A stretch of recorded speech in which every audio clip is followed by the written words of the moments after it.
Bonjour à tous. 30 degrés à Dijon jusqu'à 31 à Dole. Jamais il n'a fait aussi chaud pour un mois de mai. En Côte d'Or, le record de mai remonte à 1922 avec plus de 32 degrés au plus chaud. En cause, un dôme de chaleur sur toute la France. De l'air chaud remonte du Sahara.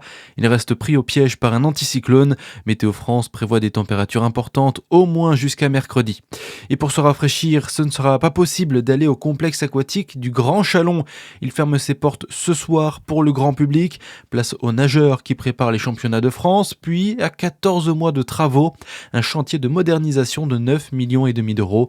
786 panneaux photovoltaïques vont être installés pour réduire la facture énergétique de près de 40%. La mobilisation se poursuit dans le Jura encore aujourd'hui. Les associations Pôle Grand Prédateur, la LPO ou encore le collectif Renardou organisent le week-end roux. Rendez-vous au Carcom de Lons-le-Saunier de 10h à 18h pour des animations et des conférences. Le but, démystifier cet animal qui reste classé comme une espèce susceptible d'occasionner des dégâts.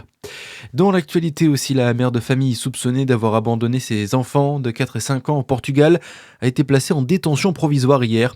Son compagnon a aussi été écroué, soupçonné pour sa part de coups et blessures aggravées. Les deux enfants avaient été retrouvés en début de semaine au bord d'une route à une centaine de kilomètres au sud de Lisbonne. Direction la Croisette, où la 79e édition du Festival de Cannes a refermé ses portes hier soir. C'est le réalisateur roumain Cristian Mungiu qui décroche la Palme d'Or pour son film Fjord. Virginie Efira et Tao Okamoto remportent le prix d'interprétation féminin pour leur rôle dans Soudain. Chez les hommes, Emmanuel Makia et Valentin Campagne sont récompensés dans cette même catégorie pour leur rôle dans Coward.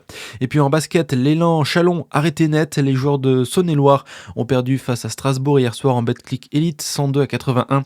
Une défaite synonyme de fin de saison pour l'élan. Voilà pour l'actu, bonne journée sur Fréquence Plus.